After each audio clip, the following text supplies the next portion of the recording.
Allô, bonjour et bienvenue dans Baladope, un espace d'échange sur la consommation de drogue sans tabou, parce que parler, c'est déjà réduire les risques. Ce podcast vous était amené par le GRIP, un organisme qui agit en réduction des méfaits et en prévention, dans le but d'informer et d'intervenir dans les milieux festifs au Québec. Je m'appelle Carla Martin et je serai votre animatrice tout au long de la première saison du Balado. Allô Carla, moi c'est Maïté Fournels. Je suis chargée de projet à la formation pour le GRIP Montréal. Allô Carla, moi c'est Marie-Ève. Dans le fond, je suis coordonnatrice de l'organisme Cumulus depuis maintenant à peu près 2 ans, ancienne intervenante de 17 ans en prévention des tox en milieu scolaire. Et en tout cas, merci à vous deux d'avoir accepté de venir au micro de Baladope. Comment allez-vous? Super Ça bien. va très bien. Merci de l'invitation. Yes. Super. Donc, comme j'ai dit, aujourd'hui, on va discuter sur la drogue du viol. Et j'aimerais qu'on commence en définissant un petit peu ce qu'est la drogue du viol. Dans le fond, la drogue du viol, ce qui est connu comme drogue du viol au niveau de la population, on entend parler de GHB. Dans le fond, le GHB, c'est une substance qui est connue depuis quand même extrêmement longtemps. On recule dans la fin des années 1900. Ça a été découvert à ce moment-là. Puis c'était une substance qui était, dans le fond, utilisée vraiment pour le côté anesthésiant, provoquer le sommeil, provoquer des comas réversibles. Fait que c'était utilisé vraiment au niveau médical. Et suite de ça, ça a été aussi un peu utilisé. Ils ont découvert dans le milieu culturiste que ça pouvait avoir des effets au niveau d'enlever, diminuer la masse de graisse et de tonifier un peu les muscles. Et suite de ça, ça a été vraiment attitré à drogue du viol dans les années 1990 où on a commencé à avoir des personnes qui utilisaient, dans le fond, le GHB avec l'intention de rendre la personne vulnérable puis de l'agresser sexuellement. Fait que c'est un peu l'histoire là, qu'on en connaît du GHB. Mais voilà ce qu'est la drogue du viol. Puis dans le fond, le GHB, côté molécule, ça ressemble à quoi? Ça peut être en poudre, souvent plus vu sous forme liquide. Et dans le fond, ça va être une substance qui est inodore, incolore, donc transparente, puis presque sans goût aussi. Donc des fois, on veut peut-être dire un petit goût salé, mais qu'on peut dire qu'il se camoufle assez bien là, dans d'autres liquides comme des jus ou des cocktails ou autres. Donc, voilà à quoi ressemble cette substance. Elle a aussi pu être utilisée de manière récréative, mais on va en reparler tout à l'heure. Oui, je pense que aussi un point important, c'est que cette substance-là part du sang très rapidement. Donc, Oui. je pense sous 12 heures. Donc, peut-être que vous pourriez nous parler un peu plus. Là, tu nous as donné les propriétés de la substance, mais pourquoi concrètement est-ce qu'elle pourrait être utilisée pour commettre des agressions sexuelles? Bien, c'est sûr que, justement, le fait qu'elle goûte pas grand-chose, qu'on peut pas trop la voir, aussi, il faut savoir que le GHB, c'est dans la catégorie des dépresseurs, donc tout comme l'alcool. Donc ça va venir ralentir, notre système nerveux central jusqu'à potentiellement, l'endormir, comme disait Marie-Ève tantôt, tomber dans un coma et ça pourrait aller potentiellement aussi jusqu'à la mort. Dans le fond, cette substance-là va avoir les effets un peu similaires à l'alcool, mais, pour une vraiment moins grande quantité, on a des effets vraiment plus grands. Donc, je vous donne un exemple arbitraire, là, disons pour 2 onces de GHB, je dis n'importe quoi, là, mais on pourrait avoir un effet de 10 bières. Bon, c'est pas ça du tout, là, prenez pas ça pour du cash, mais dans le sens, juste pour vous donner un exemple, là, que ça en prend vraiment moins pour avoir des effets vraiment plus grands. Ce qui fait en sorte qu'on peut très rapidement dépasser sa limite, qu'on le consomme de manière volontaire ou involontaire. Puis, dans le fond, ça fait en sorte que mélanger notamment avec l'alcool, on va en reparler plus tard, mais ça pourrait aussi créer des gros blancs de mémoire, en fait, là, et ça va vraiment atteindre la mémoire. Et donc, ça pourrait être une des raisons pourquoi le GHB pourrait être utilisé comme soumission chimique, là, donc pour causer finalement des agressions sexuelles ou autres violences à caractère sexuel. Tout à fait. Tu sais, dans le fond, hein, au niveau début de l'effet du GHB, c'est des effets où souvent c'est recherché par le consommateur, comme par exemple l'euphorie, c'est l'état, le sentiment de bien-être, mais à forte dose, c'est là qu'on va vraiment monter dans les interactions plus indésirables. Donc, utiliser justement avec l'alcool, hein, quand on sait que c'est deux dépresseurs mis ensemble, puis quand il y a deux dépresseurs mis ensemble, bien, ça potentialise les effets. Donc, on va monter beaucoup plus rapidement dans les étapes. Fait qu'en fraction de seconde, bien là, bon, peut-être pas une fraction de seconde, mais assez rapidement, la personne part de son état d'ébriété qu'elle avait avec l'alcool, puis là, l'interaction des deux substances, elle va monter rapidement dans un état de vulnérabilité. Ça va prendre 20-30 minutes, au lieu qu'avec l'alcool uniquement, bien, ça peut prendre des heures avant qu'elle se rende dans cet état-là. T'sais. Fait que c'est un peu ça. Mais l'interaction première du GHB avec le corps, c'est les effets recherchés, là, qui est justement l'euphorie, la détente, sentiment un peu d'état d'ébriété, là. Par rapport à ces effets-là, est-ce qu'il y a des gens qui peuvent l'utiliser aussi juste en milieu récréatif pour avoir du fun? Tout à fait. Bien, en fait, on le voit vraiment très fréquemment là, de manière récréative dans le milieu festif. Donc, les gens qui vont utiliser cette substance-là, ça peut être pour plusieurs raisons. Ça pourrait être notamment parce que, ben, de un, c'est moins calorique. Donc, on peut, à la place d'avoir 5 bières, par exemple, avec, bon, le blé, tout ça, les calories que les bières rencontrent, ben, avec le GHB, ça va être moins de calories. Aussi, il y a potentiellement un moins grand effet de ce qu'on appelle le lendemain de veille. Donc, on ressentirait peut-être moins les effets indésirables en lendemain de consommation, qui sont normalement associés avec l'alcool. Puis, ça pourrait être aussi, au niveau de juste seulement l'effet, en fait, là, de euphorie, qui est quand même un peu différent de l'alcool. Là, on va dire que ça ressemble pour le comparer pour les gens qui en ont jamais consommé, mais après, il va quand même y avoir un effet un peu différent, là, que les gens peuvent rechercher simplement pour le plaisir aussi. Oui, tout à fait. À la base, même que le GHB est pris de façon volontaire dans la majorité du temps. Mmh. C'est important de le mentionner, je pense. Qu'est-ce que vous pensez de la désignation et de l'association qu'on fait entre les agressions sexuelles et le GHB? Bien, dans le fond, ce que je trouve intéressant dans cette question-là, c'est que, bon, il y a toute cette vision-là populaire au niveau de GHB associé à drogue du viol. Le fait de mettre la lumière sur le GHB, ça fait en sorte que ça crée un faux sentiment de sécurité pour les personnes qui sont dans les bars, du fait que s'ils protègent leur verre, ils se sentent en sécurité. Mais dans le fond, ce qu'on en sait, c'est que c'est l'état vulnérable d'une personne qui pourrait aussi amener un agresseur à vouloir en profiter. Fait que ce n'est pas uniquement orienté avec si je mets une autre substance dans le verre, mais bien toute la consommation qui rend, mettons, une personne très avancée, très vulnérable dans sa consommation peut être à risque de vivre ce qu'on appelle une agression sexuelle.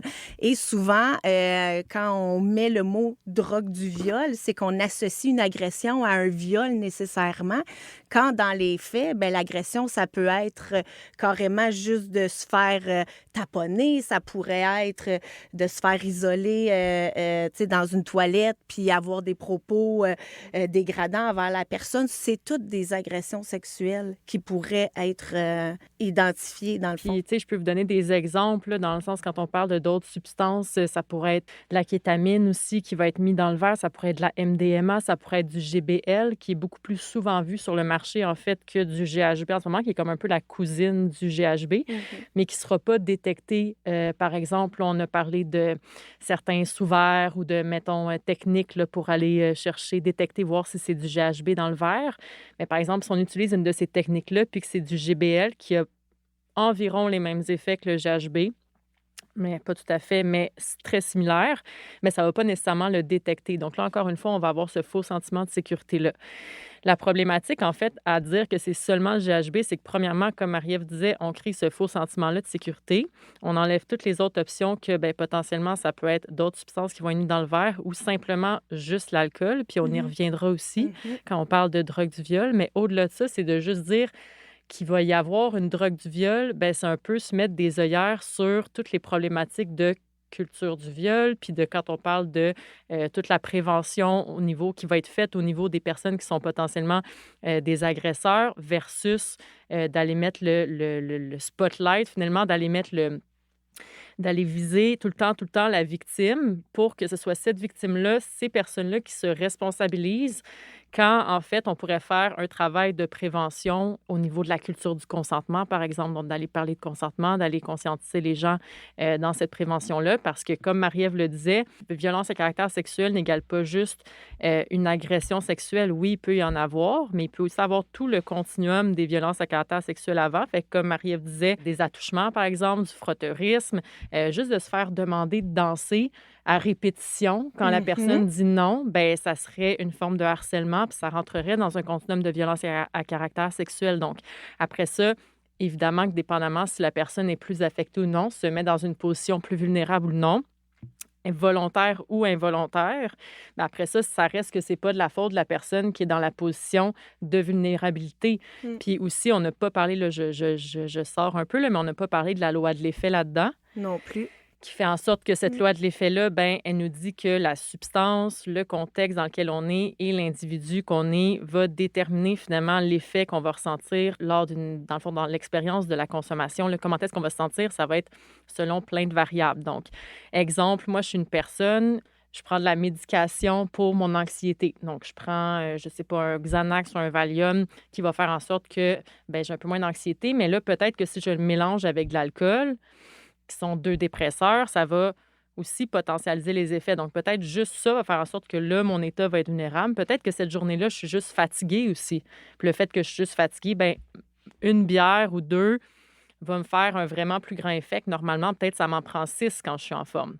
Donc, tous ces effets-là viennent faire en sorte que, ben, on peut se mettre dans une position plus vulnérable, mais au final, qui ne nous met pas responsable de la situation de potentielle agression. Donc justement, une des substances qu'on voit le plus en milieu festif, ça va être l'alcool. Mais justement, vu qu'en société, on désigne la drogue du viol comme étant le GHB, il y a un petit peu ce faux sentiment de sécurité. Donc je vais savoir si tu pouvais parler un petit peu plus de l'alcool dans ce contexte-là et de l'interaction entre le GHB et l'alcool. Oui, tout à fait. Dans le fond, il y a le côté tout médiatique qui entoure ça, là, qui fait en sorte que notre regard, encore là, je le mentionne, qui est orienté vers une seule substance. Il y a quand même une particularité qu'il faut savoir entre le GHB et l'alcool, les deux mis ensemble. Lorsqu'il y a interaction, tantôt je l'ai mentionné, il y a vraiment une potentialisation des effets. Donc, les effets se multiplient et ne s'additionnent pas. Fait que si on regarde là, 3 d'effets GHB, 3 d'effets alcool, c'est pas un 6 d'effets, mais bien un 9 d'effets. Fait qu'on monte très rapidement là-dedans. Et dans les étapes, ce que ça fait aussi, c'est que GHB et alcool mis ensemble, il y a vraiment une particularité où, du moment que l'interaction est là, ça bloque les récepteurs de la mémoire.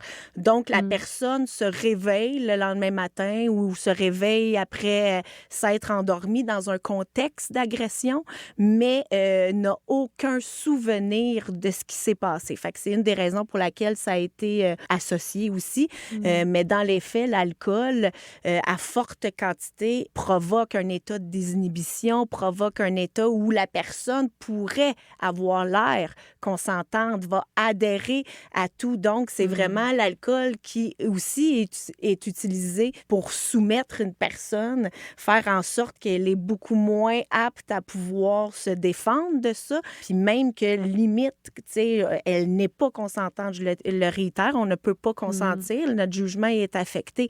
Mais dans ses comportements, elle a l'air consentante. Donc, c'est aussi les gens qui vont tourner autour de cette personne-là qui ne savent pas, qui l'ont vu consommer uniquement de l'alcool. Puis après ça, la personne, ben, elle adhère à tout ça. Fait que les gens ont pas l'impression qu'il y a quelque chose de négatif qui est en train de se passer.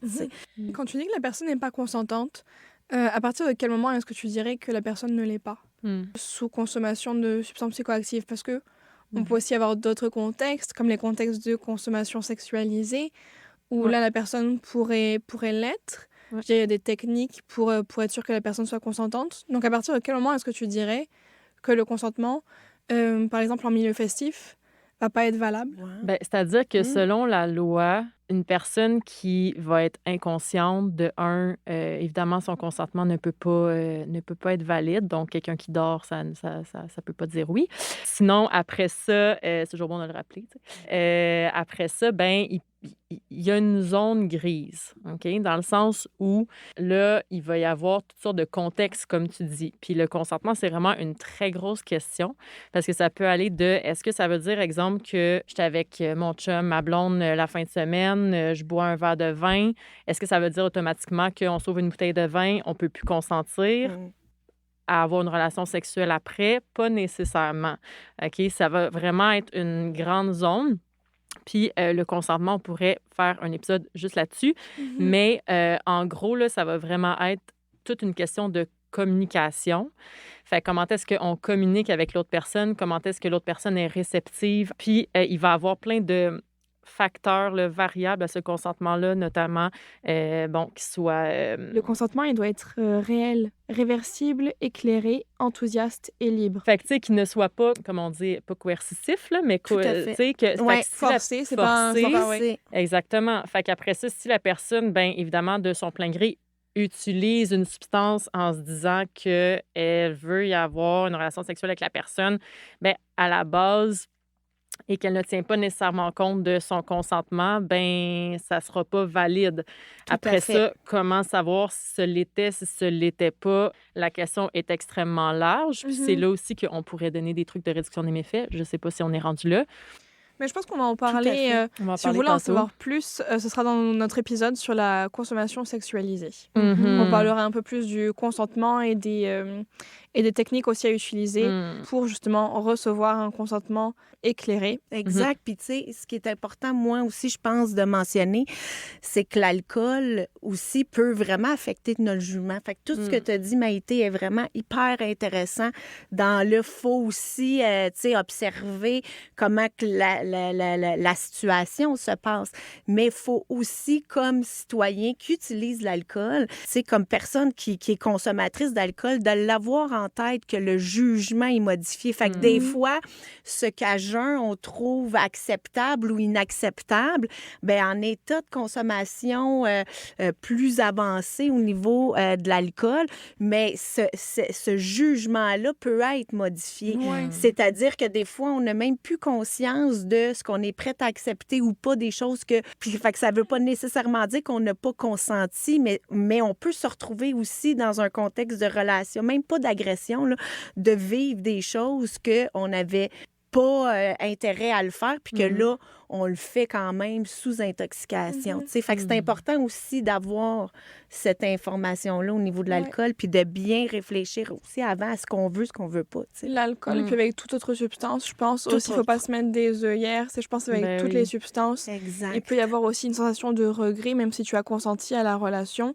Et je pense que c'est correct de se dire que tu peux ressentir ces sentiments-là, de les reconnaître et de le savoir un peu mieux pour la prochaine fois. Tout à fait. Voilà. Mm. Si, là, du coup, on parle du GHB, de l'alcool, enfin, de toutes les substances qui peuvent être utilisées comme drogue du viol, mais en tant que société, à la place de mettre le focus sur une substance ou les substances en particulier, sur quoi est-ce qu'on devrait se concentrer? Effectivement, puis on a tendance à se concentrer justement sur la substance, à mettre le point fixe là-dessus.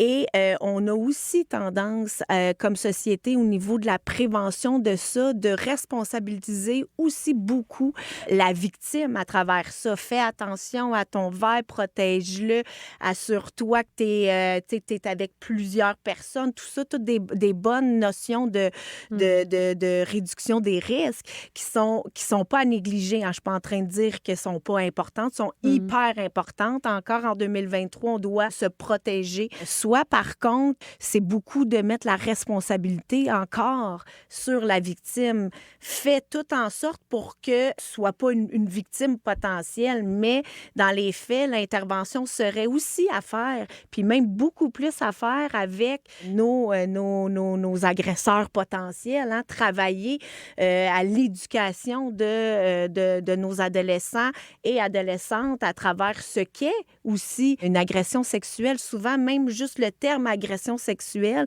dans la tête d'une personne, c'est carrément un viol, puis dans la tête d'une autre personne, c'est le se faire taponner sans le consentement. Ben là, c'est pas une agression sexuelle. Fait que c'est aussi de déterminer ce qu'est une agression sexuelle, d'éduquer nos adolescents là-dessus, nos jeunes garçons là-dessus. C'est quoi une relation d'intimité saine? C'est quoi tout ça? Là. Fait qu'il y a vraiment le regard où on le met beaucoup sur les victimes. Ça serait, selon moi, de l'orienter bien plus sur l'éducation de nos garçons. À dire garçons et filles, je pense. Garçons et filles, tout à fait. Quelle va être une des autres grosses conséquences de la désignation du GHB ou d'une substance particulière comme drogue du viol?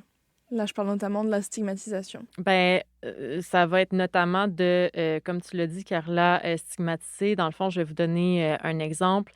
En fait, avant de donner un exemple, là, quand on va aller viser une drogue, qu'est-ce qui se passe dans ce temps-là? C'est qu'on fait une campagne de peur. Fait que là, on va dire, OK, cette drogue-là, c'est le diable, c'est la drogue du viol. Bon, là, j'en mets, là, j'exagère, vous comprenez qu'est-ce que je veux dire? Ah oui, on démonise la substance. C'est ça, on démonise la substance, merci. Donc, évidemment, bon, nous autres, au GRIP, puis à Cumulus aussi, dans le fond, on travaille vraiment sur cette ligne en ne pas dramatiser ni banaliser, dans le fond, les substances. Exactement. On veut vraiment aller vers donner les informations les plus objectives possibles pour, après ça, on considère que les gens vont faire les meilleurs choix pour eux-mêmes. Je donne un exemple, on reprend la drogue du viol qu'on parle du GHB. Bien, après ça, c'est sûr que si on a une campagne de peur par rapport à cette substance-là, qu'est-ce qui se passe dans l'opinion publique? C'est qu'il n'y a personne qui va avoir affaire à cette substance-là, sinon ils vont être visés, ils vont être jugés. Donc, ça peut être au niveau individuel, mais ça peut être aussi au niveau des événements, des promoteurs d'événements. Ça peut être au niveau, comme on a vu, une vague de rave, donc d'événements festifs là, qui ont banni, en fait, de manière publiciser là, le GHB de leur événement, bon, sachant que c'était déjà illégal comme substance, mais qui ont vraiment mis de l'avant du fait que ça allait être vraiment tolérance zéro, mais ils ne parlent pas du tout des autres substances qui pourraient être consommées, de un. Et de deux, en fait, ce que ça crée, cette histoire-là, finalement, c'est que les gens vont être portés plus, en fait, c'est que ça va stigmatiser les gens qui vont en consommer. Donc, de façon volontaire. De façon volontaire, parce que oui, effectivement, comme on a dit plus tôt, le GHB est très souvent majoritairement consommé de manière volontaire pour le plaisir, pour avoir du fun, comme souvent les gens, en fait, de la manière générale, vont consommer des substances dans leur vie. Donc, après ça, si, par exemple, on prend cet exemple-là de la personne qui va consommer dans un rave, dans un party, et là, elle amène son GHB parce qu'on sait que la prohibition, donc quand la culture de canceller, de dire n'apportez pas cette substance, les gens vont le faire de toute manière. Donc, ça ne fonctionne pas. Ils vont juste trouver d'autres manières de le faire. Ils vont arriver quand même à leur fin. Sauf que ce qui arrive, c'est qu'ils vont peut-être prendre des manières un peu moins sécuritaires. Ils vont potentiellement s'isoler pour le faire. Donc, je prends l'exemple de quelqu'un qui voudrait consommer du GHB dans un party. Peut-être va aller le faire dans les toilettes, caché, tout seul, pas d'amis, pour ne pas se faire juger. Et puis là, il ne mentionnera pas à personne. Il ne mentionnera pas à personne. Fait que si jamais il se passe quelque chose au niveau ambulancier, une surdose, là, il n'y aura pas mentionné qu'il a pris cette substance-là, ce qui peut le mettre extrêmement à risque. Donc là, toute la prévention, tous les trucs de réduction des méfaits qu'on met en place, c'est comme s'ils prennent le bord quand il y a quelque chose comme ça qui se passe parce que on oblige en quelque sorte la personne à aller s'isoler, sinon elle va être jugée. Puis il n'y a personne qui veut se faire juger, il n'y a personne qui veut se faire sortir, il y a personne parce que il veut avoir du fun, cette personne-là, puis parce que, tout ça. Fait que c'est un peu ça que ça peut faire, finalement. Ouais. C'est vrai que du coup, tu vas pas en parler à tes amis parce que c'est tabou, mais également le fait que tu vas te cacher. Du coup, il va y avoir des problèmes au niveau du dosage. On a mentionné que le GHB, c'est difficile à doser. Donc, la personne, par exemple, va le faire dans les toilettes où il va faire noir et va mal doser sa substance, ce qui va faire qu'elle va être plus à risque d'avoir des effets. De dépasser, finalement, sa limite beaucoup plus rapidement. Surtout qu'on sait, par exemple, qu'avec le GHB, c'est quand même assez facile de dépasser sa limite rapidement. Exactement. Donc, ouais. Fait que, c'est ça. En gros, ce qu'il faut retenir, c'est que quand on désigne la drogue du viol, le GHB en soi, on favorise des contextes à risque pour ceux et celles qui de nature, ils le font de façon volontaire Mm. pour avoir vraiment les effets recherchés des étapes 1 et 2 et non pas le Mm. consommateur qui prend le GHB de façon volontaire. Son intention, c'est pas d'arriver à une amnésie ou à une perte de conscience. Son intention, c'est de rester dans les premières étapes. Fait que dans le fond, c'est ça, c'est qu'on favorise comme société des contextes à À risque. risque. Mhm. Mais du coup, si on voit qu'il y a autant de stigmatisation autour de cette substance-là, est-ce que tu connais comme des manières qu'on utilise en prévention qui pourraient être utilisées pour déstigmatiser une substance comme le GHB? Mhm. Ben, c'est sûr que déjà en parler, donc déjà d'ouvrir la discussion par rapport aux substances en général, aux drogues, au GHB, bon, c'est quoi les effets, donc essayer d'un peu aller enlever justement qu'est-ce qui sont, en fait, départager ce qui sont les mythes et ce qui est la réalité finalement, là. Puis après ça, ben, éventuellement aller parler avec la personne de c'est quoi, en fait, c'est quoi qu'elle veut dans sa consommation, puis aller finalement l'accompagner là-dedans. Si on parle de quelque chose qui est une prévention un peu plus universelle, là, ou qu'on va aller, bon, de manière générale, ça va être d'aller vraiment donner là, des conseils, des trucs de réduction des méfaits en lien avec la consommation de substances, que ce soit GHB ou autre. Ça peut être évidemment, comme Marie-Ève disait tantôt, là, de rester réceptif là, à comment est-ce que nous-mêmes, on va se sentir quand on va consommer des substances, à rester alerte à la loi de l'effet. Donc, est-ce que, tu sais, on entend souvent ça, les gens, puis on va pas du tout dire que on va jamais invalider quelqu'un qui vient nous voir puis qui nous dit que, bon, je pense que je me suis fait mettre quelque chose dans mon verre et tout ça, on va jamais lui dire, ben non, franchement, ça se peut pas.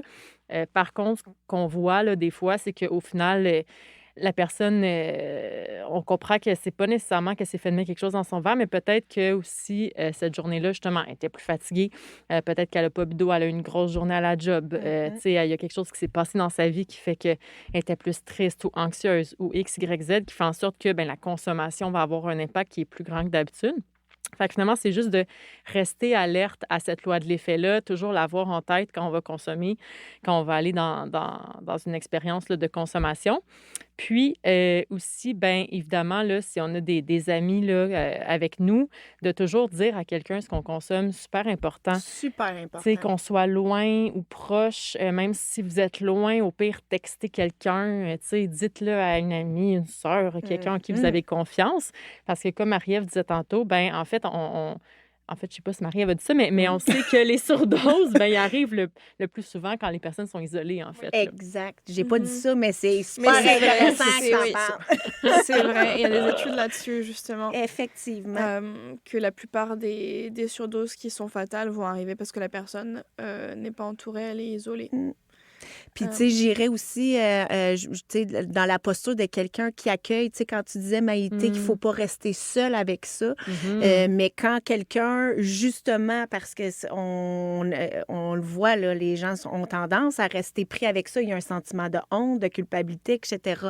Fait que quand les gens prennent le temps de le dévoiler, pour moi, c'est important que la personne qui accueille ça mette elle-même de côté ses propres valeurs et ses propres visions. Pour moi, c'est hyper intéressant comme posture à y avoir parce que n'en demeure pas moins qu'on en a toutes des façons de réfléchir, des valeurs. Tu sais, pour nous, qu'est-ce qui est une agression, qu'est-ce qui n'est pas. Fait qu'avec nos réactions, on peut tendre à banaliser une agression parce que dans notre œil à nous, ce l'est pas, ou justement à dramatiser quelque chose. Tu sais, tout ça, fait que c'est vraiment, tu sais, petit message de, Ben de oui. mettre de côté ses propres perceptions, valeurs, puis d'accueillir la personne, puis de la questionner, elle, sur son expérience, qu'est-ce qu'elle vit, au détriment de ce que nous, on pense de son expérience, tu sais. Ben oui, fait que c'est jamais de, tu sais, comme on disait, là, c'est jamais d'invalider finalement quelqu'un qui, au contraire, là, tu sais, ça va vraiment être de recevoir la personne, puis, Exactement. tu sais, c'est ça. Puis je sais pas si on s'en va par...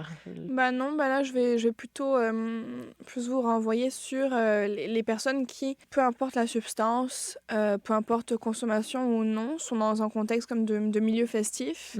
Et ces personnes-là ont peur d'être vulnérables face à des agressions sexuelles. Est-ce que vous auriez des conseils de réduction des méfaits en plus de connaître et de faire attention à la loi de l'effet? Ben, c'est sûr qu'après ça, ça va être, tu sais, de consommer avec tu sais, évidemment, au GRIP, on a le service d'analyse de substances, fait que veut Mhm. pas, ben, on peut le promouvoir ici, là, dans le sens que, tu sais, s'il y a un accès à ce service-là, nous, on sait qu'on est mobile, là, dans notre, mini laboratoire, dans notre van. Fait on peut pas être partout, fait que c'est sûr que des fois, on est à certains événements, certains Mhm. festivals, fait que ça peut être, une prévention là, d'aller, tester ces drogues. Dans le fond, c'est complètement gratuit et Mhm. confidentiel. Puis c'est pas seulement de tester la drogue, là. Dans le fond, ça va être aussi jaser avec un intervenant, Mhm.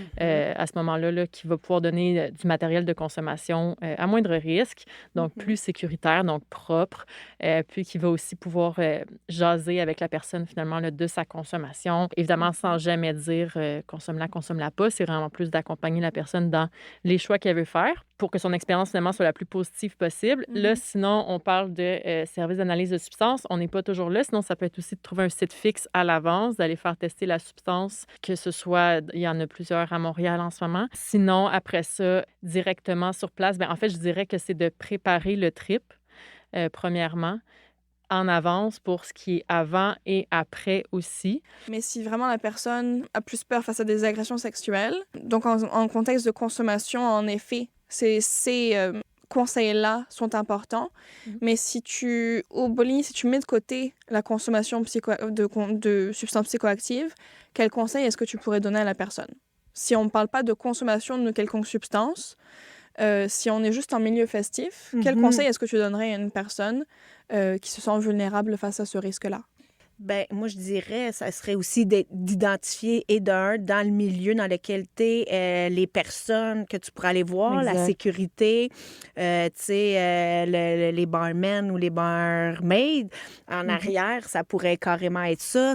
Moi, je dirais aussi, c'est un peu bizarre comment je vais le dire, mais t'arrives deux, tu restes deux, puis tu repars deux, tu sais. Mmh. Hein, justement, quand tu y vas, ben, de peut-être pas y aller seul, d'être, tu sais, entouré avec des amis. Mmh. Ça Ben pourrait oui. aller par là. C'est sûr qu'il y a toutes sortes de, tu sais, au niveau de sa propre consommation, là, je reviens à consommation, Mhm. mais il y a toutes sortes de techniques, tu sais, juste pour savoir où ce que tu es rendu toi dans ta propre consommation, comme par exemple garder tes bouchons de bière ou tes petits parasols de cocktail, tu les mets dans ta poche, Mmh. hein, parce que rapidement, on peut ne plus savoir où ce qu'on est rendu dans notre Mhm. consommation, à part avec les signes tu Mmh. sais, les effets secondaires de la consommation, la tête qui tourne, on commence à le savoir, mais des fois, on le sait à peu près, elle est où notre limite. Fait que de mettre nos capsules, de les compter, de dire, ah, OK, Mmh. je suis rendu là. C'est sûr qu'il y a toutes les techniques encore là de protection. Bon, pas laisser le verre seul, d'accepter le verre ou tu sais, la bière qui est débouchée devant nous Mmh. par le barmaid ou Ouais. le barmaid. Tu sais, c'est sûr que tous nos services là, d'accompagnement psychosocial en milieu festif Mhm. aussi, tu sais, c'est une bonne chose à repérer, un peu comme Marie-Ève disait, là, bon, avec les barmaids, avec les sécurités, tout ça. Évidemment, on n'est pas partout.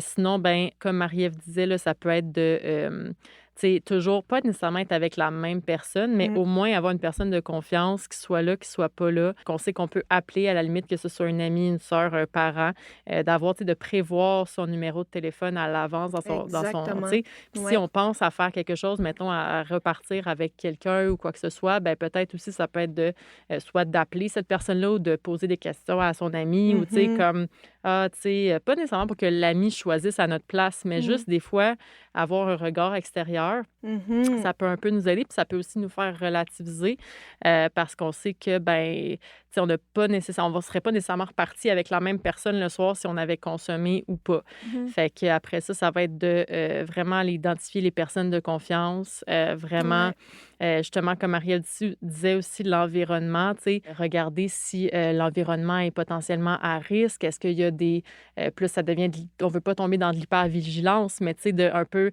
repérer les endroits finalement de safe space, tu sais, peut-être de confort, où est-ce qu'on peut aller se réfugier si jamais, on se sent pas bien. Mhm. OK, tu sais, mettons, je sais que, dehors, peut-être l'air, ça me ferait du bien. OK, aller dehors, prendre un peu d'air, tu sais, prendre un temps pour réfléchir, laisser passer du temps aussi pour potentiellement que la consommation, ben, Ouais. On sait que c'est le temps qui fait souvent ça, en fait, qui fait tout le temps en sorte que, bon, les effets diminuent. Fait que peut-être d'attendre un peu plus longtemps, là, tu sais, juste pour faire redescendre un peu les effets de sa consommation. Ouais. Ça sera un peu ça, là. OK, parfait. Malheureusement, si une personne est victime d'une agression sexuelle, qu'est-ce qu'elle peut faire après? Quelles sont ses options après cette agression-là? Et est-ce que ces options ou du moins les démarches à prendre sont différentes si tu as consommé ou non une substance? Ouais. Ben, c'est sûr que, bon, là, on prend l'exemple de la personne qui a vécu, comme tu disais, une situation d'agression sexuelle. C'est sûr que la personne pourrait aller porter plainte ou, en fait, aller à l'hôpital pour faire ce qu'on appelle effectuer une trousse médico-légale. Cette trousse médico-légale-là, dans le fond, elle va consister à recueillir des preuves objectives sur le corps de la personne, les vêtements qui pourraient amener à croire finalement qu'il y a eu une agression sexuelle. Là, ça peut être dans des sécrétions ou autre chose. Puis finalement, elle a 5 jours ou moins pour le faire. Après ça, pour ce qui est du processus au niveau de la police, bien, il faut savoir que c'est un processus. Puis aussi, la trousse médico-légale, je ne l'ai pas dit, là, mais c'est très intrusif. C'est-à-dire que les personnes, là, si on se met dans une position de quelqu'un qui vient de vivre une agression sexuelle, le réflexe général naturel, ça va souvent être de se recroqueviller sur soi-même, de ne pas nécessairement vouloir aller vers, mais vraiment rester avec soi. Tu sais, même le dire à une amie, ça peut être très difficile. Ça peut prendre des années avant que quelqu'un va dire ce qui lui est arrivé. Donc, c'est sûr que déjà, ça va être pas nécessairement tout le monde là, qui vont aller faire ces démarches-là.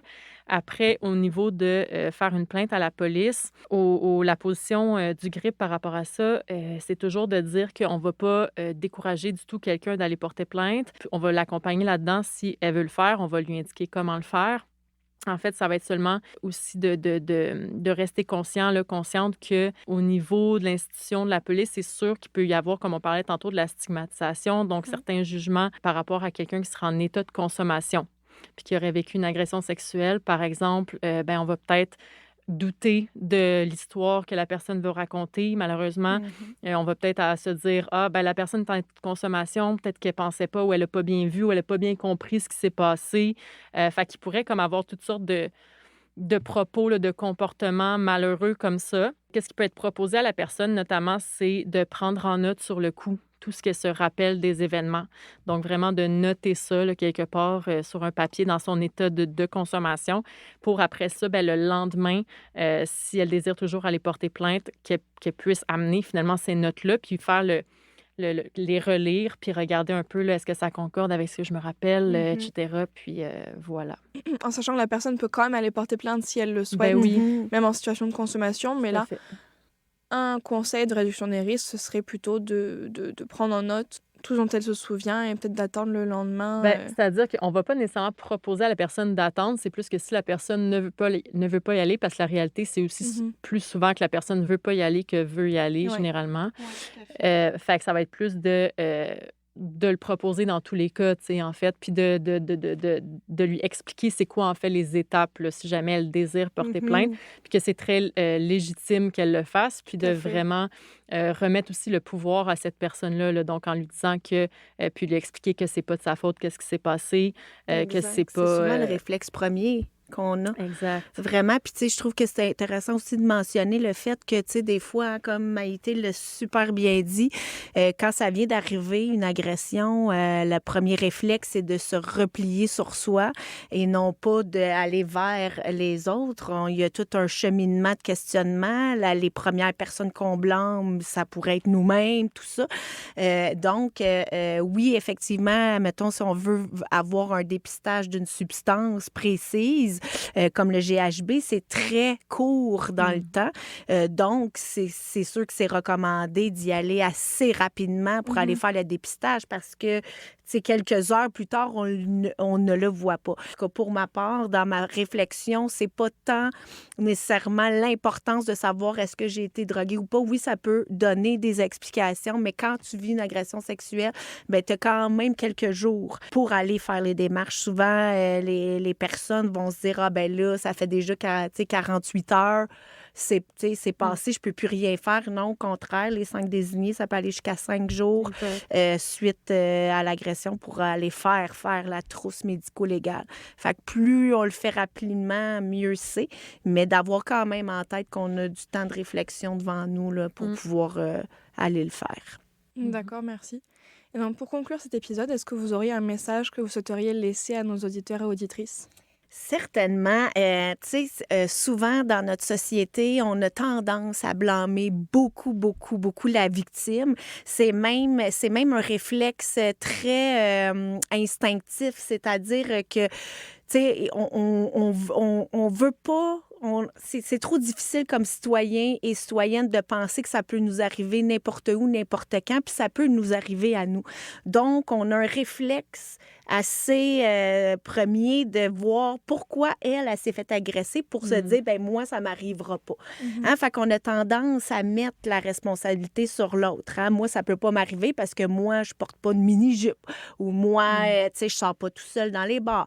Ce genre de choses-là. Mais ce qu'il faut se rappeler en tout et partout, c'est que une victime n'est jamais responsable de son agression, qu'elle ait été droguée par une autre personne à son insu ou qu'elle ait elle-même fait le choix de consommer et de se mettre en état de consommation, en état d'ébriété par elle-même pour le plaisir qu'elle a à le faire. Ce n'est pas parce que c'est elle qui a fait le choix de consommer qu'elle est moins victime de l'agression sexuelle. Moi, c'est ce que je veux qu'on en retienne, c'est qu'une victime est victime, peu importe le contexte dans lequel ça s'est retrouvé. Est-ce qu'elle a elle-même consommé ou pas? Est-ce qu'elle avait une mini-jupe ou pas? Est-ce qu'elle allait, titiller les autres personnes ou pas?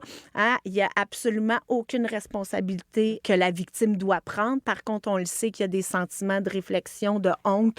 On n'est pas, on veut pas exposer ce qu'on a vécu.